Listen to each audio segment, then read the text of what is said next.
आप सभी लोग जानते हैं कि 17 सितंबर 2025 यानी शुक्रवार को पड़ रही है रमा एकादशी।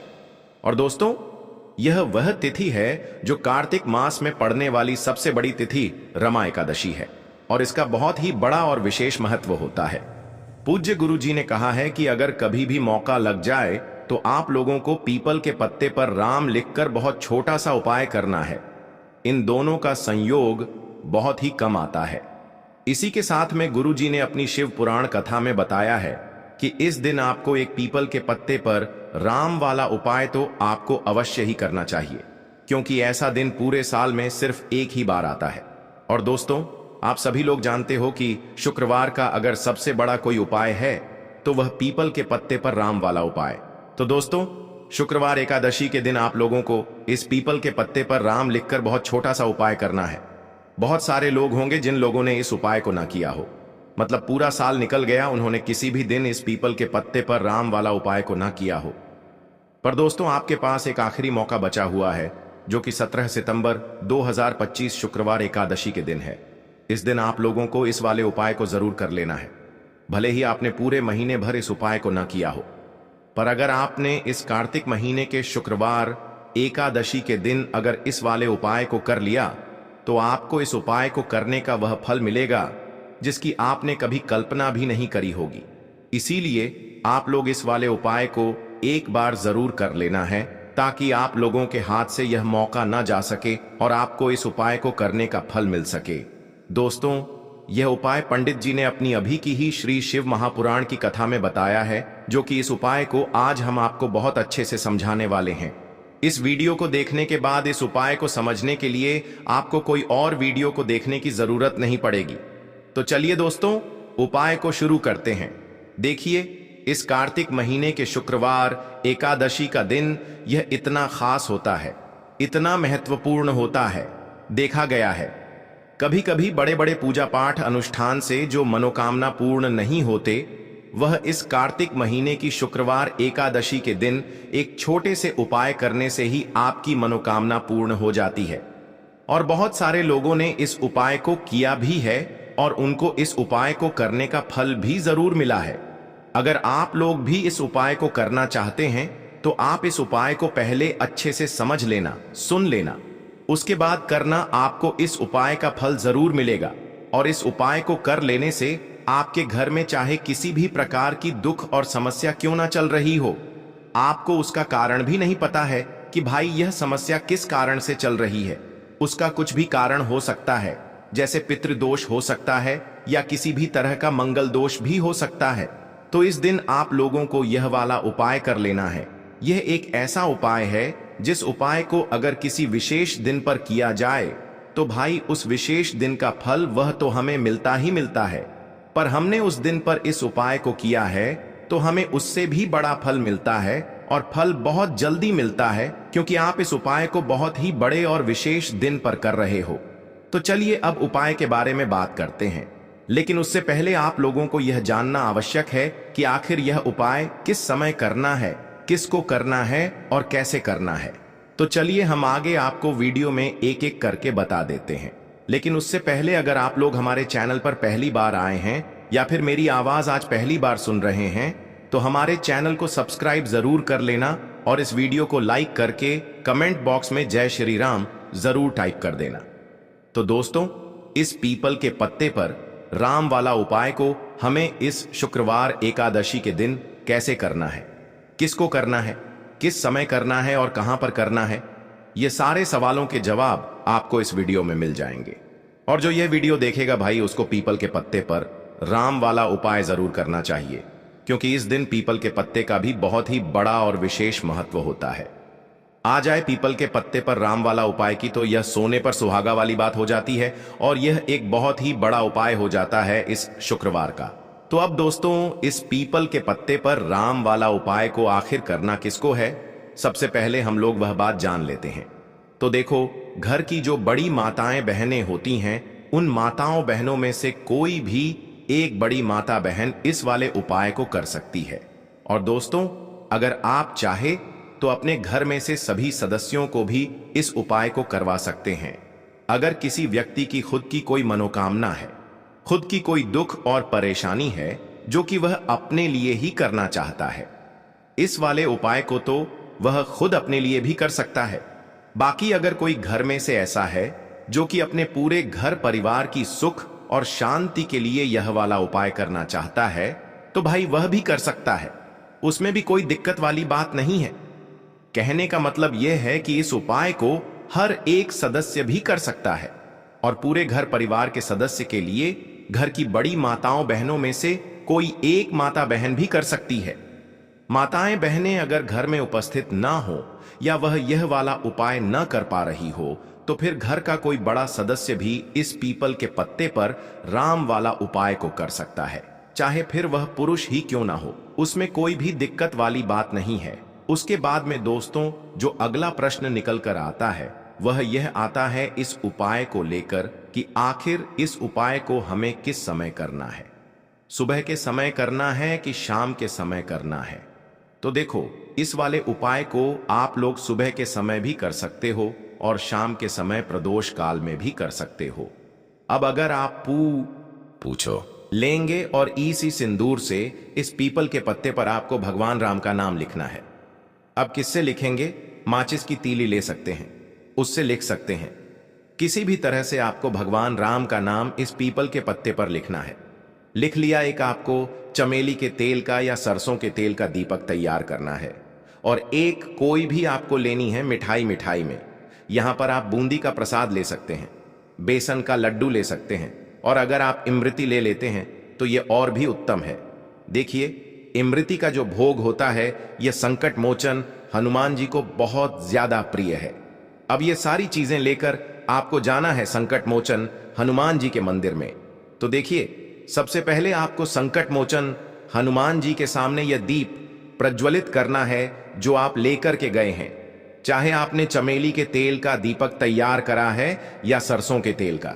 सबसे पहले दीपक आप जला देंगे और दीप जलाने के बाद आपको जो पीपल का पत्ता आप लेकर के गए थे वह पत्ता आपको संकट मोचन हनुमान जी को अर्पित करना है, वहां चढ़ाना है। और जो भी भोग में आप लेकर के गए हैं, चाहे आपने बेसन के लड्डू लिए, बूंदी का प्रसाद लिया या फिर इमरती, जो भी कुछ आपने लिया है उसका भोग लगाना है और संकट मोचन हनुमान जी से आपको प्रार्थना करनी है कि हे जगत का कल्याण करने वाले संकट मोचन हनुमान जी, संकटों को हरने वाले, मेरे जीवन से शत्रु और दुश्मनों को भी दूर कर दीजिए। शत्रु का किया कराया तंत्र मंत्र सब कुछ हट जाए, ऐसी कृपा मुझ पर कीजिए। इस तरह से आपको प्रार्थना करनी है और 108 बार जय श्री राम, जय सीताराम, जय श्री राम, जय सीताराम, जय श्री राम, जय सीताराम, इस तरह से आपको जयकारा लगाना है, क्योंकि भगवान राम का नाम संकट मोचन हनुमान जी को सबसे ज्यादा प्रिय है। तो जयकारा लगा देंगे। और देखिए, अगर एक बार हनुमान चालीसा पढ़ पाए तो आप एक बार हनुमान चालीसा ऐसा जरूर पढ़ें, ठीक है ना? ज्यादा बार नहीं तो एक बार जरूर पढ़ें। जयकारा तो आपको बिल्कुल से लगाना है और इस छोटे से उपाय को किसी भी दिन कर लीजिए, सुबह कर लीजिए, शाम को कर लीजिए और किसी भी दिन, जैसे शुक्रवार की तिथि जो होती है ना, यह बहुत बड़ी होती है, आप उस दिन भी इस उपाय को कर सकते हैं। जरूर से करें। शत्रुओं और दुश्मन, आपके जो विरोधी हैं, यह पूरी तरह चारों खाने चित हो जाएंगे और आपका बाल भी वहां का नहीं कर पाएंगे। तो देखिए, इस उपाय को आप 9 दिन भी कर सकते हैं, 2-3 बार भी कर सकते हैं। अगर आप ज्यादा बार नहीं कर पा रहे हैं तो एक बार आपको इस उपाय को जरूर से करना चाहिए। तो देखिए, इस उपाय को करने से जो आपके सामने से शत्रु हैं वह भी परास्त हो जाएंगे। जो पीठ पीछे वार करते हैं, पीठ पीछे तंत्र मंत्र करवाते हैं, वह शत्रु भी चारों खाने चित्त हो जाएंगे। बस छोटा सा उपाय है, जरूर करें। तो देखिए, अब बात कर लेते हैं अपने एक बहुत छोटे से उपाय की, जिसे शुक्रवार में करने से आपकी हर मनोकामना पूरी हो जाती है। यह उपाय आप अपने घर पर ही कर सकते हैं, कहीं जाने की आवश्यकता नहीं है।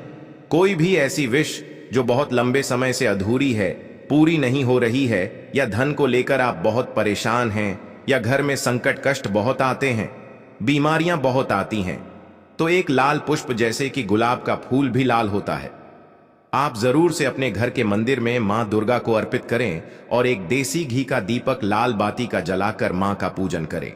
शुक्रवार में अगर लाल रंग से जुड़ा हुआ यह उपाय आप करते हैं, आपकी सारी मनोरथ, सारी मनोकामनाएं मां पूरा कर देंगी, क्योंकि लाल रंग मां दुर्गा को बहुत प्रिय है। लाल पुष्प और लाल रंग की बाती का दीपक आपकी बड़ी से बड़ी मनोकामना को भी पूरा कर देगा। शुक्रवार में यह उपाय आप किसी भी दिन कर सकते हैं। दूसरे उपाय कि हल्दी वाला जल आपको अपने घर में किस जगह पर डालना है और उपाय को कैसे करना है और कैसे यह हल्दी वाला जलते सावन महीने का शुक्रवार के दिन जब आप अपने घर में डालते हैं, छींट है। उपाय को करते हैं तो सीधे सीधे मां लक्ष्मी आपसे प्रसन्न होकर आपके घर में आती हैं और श्री हरि विष्णु के साथ आती हैं। स्थिर लक्ष्मी का आपके घर में वास होता है। कहने का मतलब है कि फिर कभी भी मां लक्ष्मी आपके घर को छोड़कर नहीं जाती है। जो लोग कहते हैं कि हमारे घर में धन तो आता है लेकिन चला जाता है लेकिन फिजूल खर्ची बहुत है। धन तो घर में आता है लेकिन तिजोरी कभी धन से भरी नहीं रहती है, खाली हो जाती है। तो 90 पर लोग ऐसे होते हैं जिनके जीवन में यह समस्या होती है कि हमारे घर में स्थिर लक्ष्मी का वास नहीं है। देखिए, हम सभी चाहते हैं ना कि मां लक्ष्मी और श्री हरि विष्णु हमेशा हमारे घर में रहे, उनका आशीर्वाद बना रहे। हम हमारे जीवन के जितने भी दुख हैं उनका सामना जो है बहुत आसानी से कर सके। देखिए, जब व्यक्ति के पास पैसा नहीं होता है ना, तो वह बहुत सारे कष्ट दुख उसके जीवन में जब आते हैं उनका सामना भी नहीं कर पाता है। और जब उसका आर्थिक पक्ष मजबूत होता है तो बहुत सारी समस्याएं उसे अपने जीवन में जो आती हैं वह छोटी लगती हैं। लेकिन अगर पैसा भी पास नहीं है तो छोटी छोटी प्रॉब्लम्स और छोटी छोटी चीजें जो हमारे जीवन में आती हैं वह भी बहुत बड़ी लगने लगती हैं। तो आपको करना क्या है? आपको यहां पर लेना है गंगा जल। तो देखिए, सबसे पहले तो आपको अपने पूरे घर में गंगा जल का छींटा लगाना है, ठीक है ना। गंगा जल आपके घर से जितनी भी नेगेटिव एनर्जी होती है उसे बाहर कर देता है, ठीक है ना। गंगा जल का छिड़काव जब आप करते हैं, उसके बाद कोई पूजा पाठ करते हैं, कोई उपाय करते हैं, वह पूरी तरह से सफल होता है, क्योंकि आपके घर में पॉजिटिव एनर्जी, सकारात्मक ऊर्जा आ जाती है, ठीक है ना। तो इतना करने के बाद आपको क्या करना है? एक लोटे के अंदर या एक कटोरी, किसी भी चीज के अंदर आपको अपने घर का शुद्ध जल लेना है। ले लिया, उसके बाद पिसी हुई हल्दी उसके अंदर मिला लेंगे और ईसी सिंदूर से इस पीपल के पत्ते पर आपको भगवान राम का नाम लिखना है। अब किससे लिखेंगे? माचिस की तीली ले सकते हैं, उससे लिख सकते हैं। किसी भी तरह से आपको भगवान राम का नाम इस पीपल के पत्ते पर लिखना है। लिख लिया। एक आपको चमेली के तेल का या सरसों के तेल का दीपक तैयार करना है और एक कोई भी आपको लेनी है मिठाई में। यहां पर आप बूंदी का प्रसाद ले सकते हैं, बेसन का लड्डू ले सकते हैं और अगर आप इमरती ले लेते हैं तो यह और भी उत्तम है। देखिए, इमरती का जो भोग होता है यह संकट मोचन हनुमान जी को बहुत ज्यादा प्रिय है। अब यह सारी चीजें लेकर आपको जाना है संकट मोचन हनुमान जी के मंदिर में। तो देखिए, सबसे पहले आपको संकट मोचन हनुमान जी के सामने यह दीप प्रज्वलित करना है जो आप लेकर के गए हैं। चाहे आपने चमेली के तेल का दीपक तैयार करा है या सरसों के तेल का। सबसे पहले दीपक आप जला देंगे और दीप जलाने के बाद आपको जो पीपल का पत्ता आप लेकर के गए थे वह पत्ता आपको संकट मोचन हनुमान जी को अर्पित करना है, वहां चढ़ाना है। और जो भी भोग में आप लेकर के गए हैं, चाहे आपने बेसन के लड्डू लिए, बूंदी का प्रसाद लिया या फिर इमरती, जो भी कुछ आपने लिया है उसका भोग लगाना है। और संकट मोचन हनुमान जी से आपको प्रार्थना करनी है कि हे जगत का कल्याण करने वाले संकट मोचन हनुमान जी, संकटों को हरने वाले मेरे जीवन से शत्रु और दुश्मनों को भी दूर कर दीजिए। शत्रु का किया कराया तंत्र मंत्र सब कुछ हट जाए, ऐसी कृपा मुझ पर कीजिए। इस तरह से आपको प्रार्थना करनी है और 108 बार जय श्री राम, जय सीताराम, जय श्री राम, जय सीताराम, जय श्री राम, जय सीताराम, इस तरह से आपको जयकारा लगाना है, क्योंकि भगवान राम का नाम संकट मोचन हनुमान जी को सबसे ज्यादा प्रिय है। तो जयकारा लगा देंगे। और देखिए, अगर एक बार हनुमान चालीसा पढ़ पाए तो आप एक बार हनुमान चालीसा ऐसा जरूर पढ़ें, ठीक है ना। ज्यादा बार नहीं तो एक बार जरूर पढ़ें। जयकारा तो आपको बिल्कुल से लगाना है और इस छोटे से उपाय को किसी भी दिन कर लीजिए। सुबह कर लीजिए, शाम को कर लीजिए और किसी भी दिन, जैसे शुक्रवार की तिथि जो होती है ना, यह बहुत बड़ी होती है, आप उस दिन भी इस उपाय को कर सकते हैं। जरूर से करें। शत्रुओं और दुश्मन, आपके जो विरोधी हैं, यह पूरी तरह चारों खाने चित हो जाएंगे और आपका बाल भी वहां का नहीं कर पाएंगे। तो देखिए, इस उपाय को आप 9 दिन भी कर सकते हैं, 2-3 बार भी कर सकते हैं। अगर आप ज्यादा बार नहीं कर पा रहे हैं तो एक बार आपको इस उपाय को जरूर से करना चाहिए। तो देखिए, इस उपाय को करने से जो आपके सामने से शत्रु हैं वह भी परास्त हो जाएंगे। जो पीठ पीछे वार करते हैं, पीठ पीछे तंत्र मंत्र करवाते हैं, वह शत्रु भी चारों खाने चित्त हो जाएंगे। बस छोटा सा उपाय है, जरूर करें। तो देखिए, अब बात कर लेते हैं अपने एक बहुत छोटे से उपाय की, जिसे शुक्रवार में करने से आपकी हर मनोकामना पूरी हो जाती है। यह उपाय आप अपने घर पर ही कर सकते हैं, कहीं जाने की आवश्यकता नहीं है। कोई भी ऐसी विश जो बहुत लंबे समय से अधूरी है, पूरी नहीं हो रही है, या धन को लेकर आप बहुत परेशान हैं, या घर में संकट कष्ट बहुत आते हैं, बीमारियां बहुत आती हैं, तो एक लाल पुष्प जैसे कि गुलाब का फूल भी लाल होता है, आप जरूर से अपने घर के मंदिर में मां दुर्गा को अर्पित करें और एक देसी घी का दीपक लाल बाती का जलाकर मां का पूजन करें। शुक्रवार में अगर लाल रंग से जुड़ा हुआ यह उपाय आप करते हैं, आपकी सारी मनोरथ, सारी मनोकामनाएं मां पूरा कर देंगी, क्योंकि लाल रंग मां दुर्गा को बहुत प्रिय है। लाल पुष्प और लाल रंग की बाती का दीपक आपकी बड़ी से बड़ी मनोकामना को भी पूरा कर देगा। शुक्रवार में यह उपाय आप किसी भी दिन कर सकते हैं। दूसरे उपाय की हल्दी वाला जल आपको अपने घर में किस जगह पर डालना है और उपाय को कैसे करना है, और कैसे यह हल्दी वाला जलते सावन महीने का शुक्रवार के दिन जब आप अपने घर में डालते हैं, छींट है। उपाय को करते हैं तो सीधे सीधे मां लक्ष्मी आपसे प्रसन्न होकर आपके घर में आती हैं और श्री हरि विष्णु के साथ आती हैं। स्थिर लक्ष्मी का आपके घर में वास होता है। कहने का मतलब है कि फिर कभी भी मां लक्ष्मी आपके घर को छोड़कर नहीं जाती है। जो लोग कहते हैं कि हमारे घर में धन तो आता है लेकिन चला जाता है लेकिन फिजूल खर्ची बहुत है। धन तो घर में आता है लेकिन तिजोरी कभी धन से भरी नहीं रहती है, खाली हो जाती है। तो 90 पर लोग ऐसे होते हैं जिनके जीवन में यह समस्या होती है कि हमारे घर में स्थिर लक्ष्मी का वास नहीं है। देखिए, हम सभी चाहते हैं ना कि मां लक्ष्मी और श्री हरि विष्णु हमेशा हमारे घर में रहे, उनका आशीर्वाद बना रहे।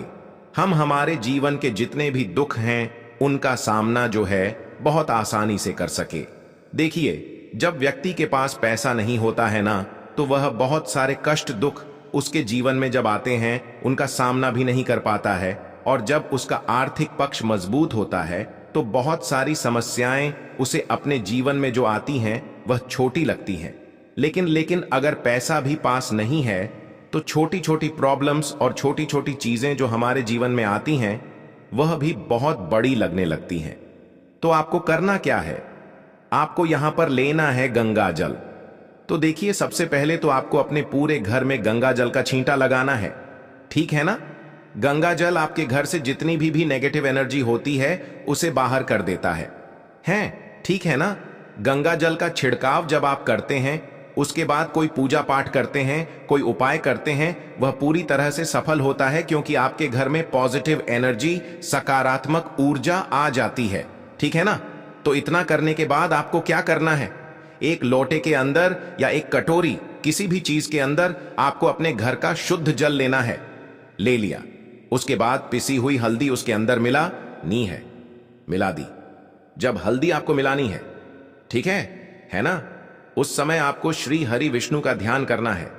श्री हरि विष्णु से प्रार्थना करनी है कि मेरे घर में धन बढ़े और कभी भी मेरे घर की जो सुख समृद्धि है उसमें कमी ना आए, ठीक है ना? जब आप जल मिला लेंगे उसके बाद आपको तुलसी का एक पत्ता लेना है। तुलसी का पत्ता पहले ही तोड़ लें। शुक्रवार के दिन भूलकर भी आपको नहीं तोड़ना है तो वाले दिन नहीं तोड़ेंगे, उससे पहले ही तुलसी का पत्ता तोड़कर रख लें। अगर आपके घर में तुलसी का पौधा इस टाइम सूख गया है, नहीं है, तो जहां पर भी आपको तुलसी का कोई पत्ता मिल जाए, एक पत्ता आप ले आए, उस तुलसी के पत्ते से आपको अपने पूरे घर में उस हल्दी वाले जल का छींटा लगाना है। सबसे पहले घर के मंदिर में लगाएंगे, ठीक है ना? फिर जितने भी रूम हैं, कमरे हैं, वहां पर लगाएंगे, घर के मुख्य द्वार पर लगाएंगे।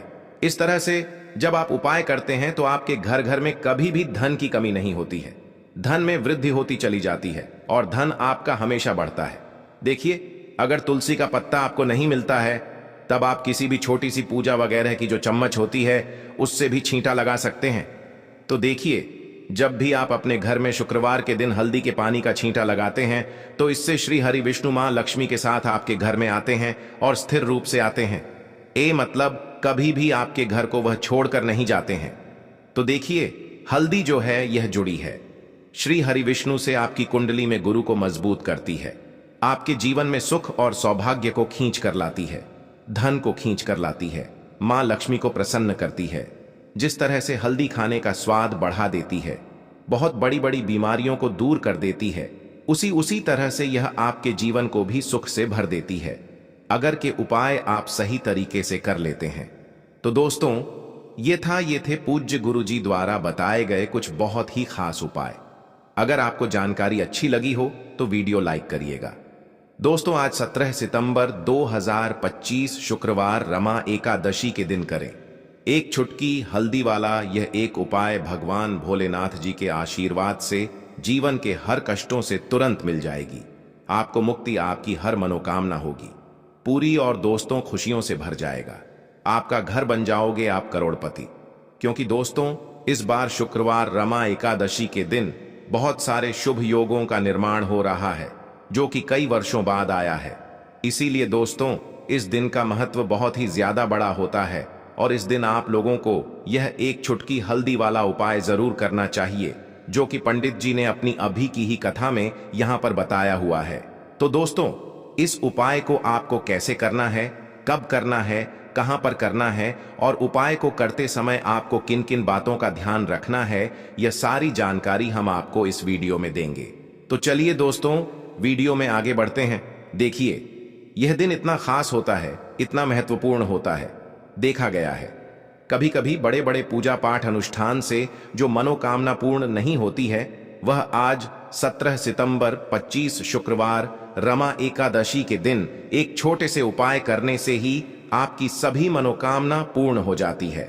और बहुत सारे लोगों ने इस उपाय को किया भी है और उनको इस उपाय को करने का फल भी जरूर मिला है। अगर आप लोग भी इस उपाय को आज 17 सितंबर 2025 शुक्रवार के दिन करना चाहते